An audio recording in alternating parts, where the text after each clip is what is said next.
I don't believe that that gentleman went to Clubbing 101, and if he did, he did not pass, and he may be running from summer school because he still did not take that hint.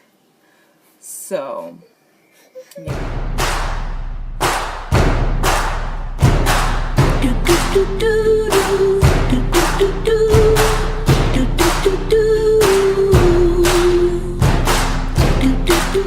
So as he continued to what I can only call dirty wind, and sweat all over the place, I had to give the eyes to all my females that it was time for us to venture into another portion of this club because I couldn't deal with said sweat factory. So all the girls got together and we huddled up like we do, do the calls, and everybody got together and we moved to another part of the club.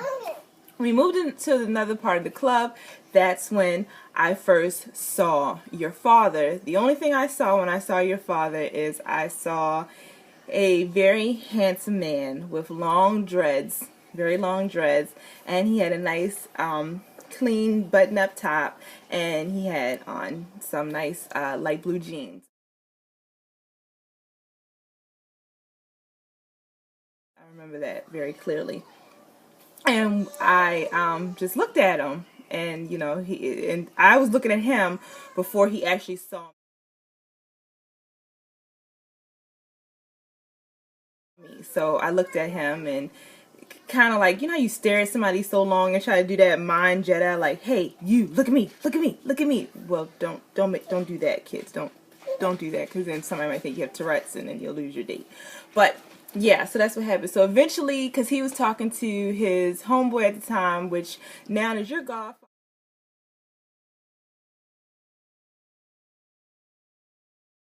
Aaron, they were talking. Aaron was ridiculously intoxicated. So, but you'll know that your godfather does it a lot. So you're probably like, yeah, I know.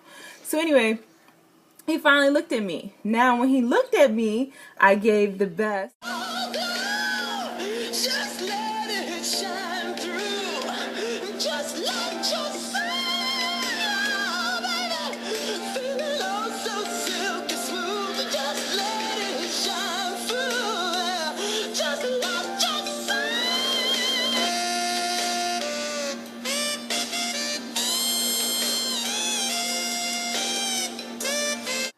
Diana Ross impression I could give. Yeah, he didn't bite. He did keep looking at me, but he did not dance with me. So he wasn't dancing with anybody else. So of course I couldn't look like I wasn't dancing because he wasn't dancing. So, me and my girls, danced extra hard, did a couple of twirls, let him know, what's really going on, why he should, come over and see what this business is about. And he still didn't dance with me. So it just got to the point where I was just like, is he going to dance with me? We kept making eye contact, but he never came over to speak to me.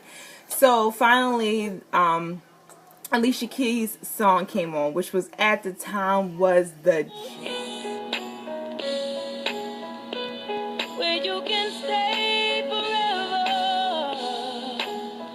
You can be. And that was just like the perfect slow song jam came on, and I just finally gave him this look, like, and this look means, if you don't bring your tail over here and dance with me, I look beautiful. Don't you see me? I'm wonderful. You should come and get to know me look.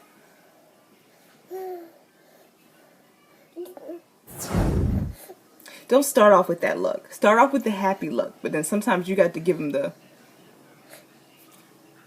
come on look. At least mommy did. So just as I was about to tell Rachel that I was ready to move to another part of the club because I was sick and waiting for your father to dance with me, I felt somebody grab my hand. And when I felt somebody grab my hand and I looked up, and it was your dad. And we danced to the Alicia Keys song. And it was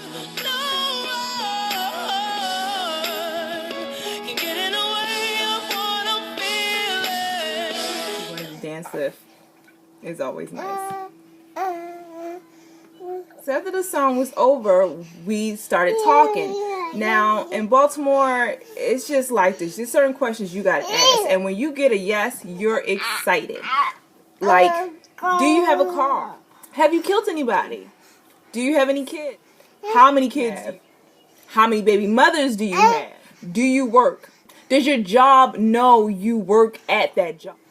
Does your job pay you to work at that job? When's the last time you showed up at that job and got paid?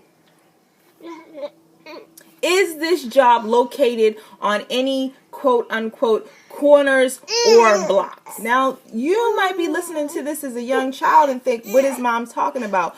But as you're an adult and you'll grow up and basically dating a Baltimore man, you'll know exactly why I ask these questions. And, you know, I felt like I was on The Price is Right. Your dad answered correct on all the questions. He had a job, he worked, he had a car, he had a job that had a legal name.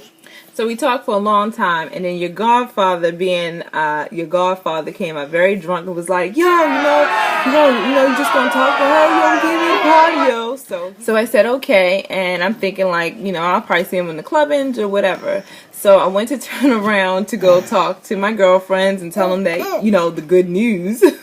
And before I could even get out, hey, he was back. And we talked some more, and we talked the whole time. It's actually funny because when he said that he had a job, no kids, and a car, I actually gave him a hug and told him good job. I mean, because, I give credit where credit is due, people.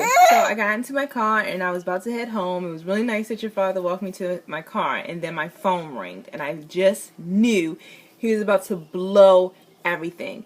Now, when you leave a club and you meet a guy, sometimes you get the creeps who call you and ask you what you're doing or what you're about to do. Now, mind you, when you leave the club in Baltimore, everything shuts down like 1:30, 2 o'clock. There's nothing open except a couple of places to eat. But usually, these gentlemen are not trying food. So, yeah, I thought he was about to throw. I was a lady. So I rolled my eyes several times before I answered the phone because I'm like, dang, this is gonna be, he's about to ask me the "what you doing" question. But he didn't. I answered the phone and he said, "Hello, I'm at 7-Eleven getting myself something to eat, and I was still thinking about you and I wanted to call you.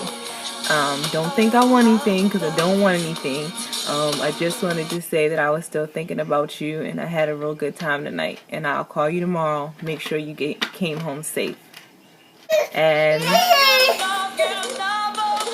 that's how I met your father.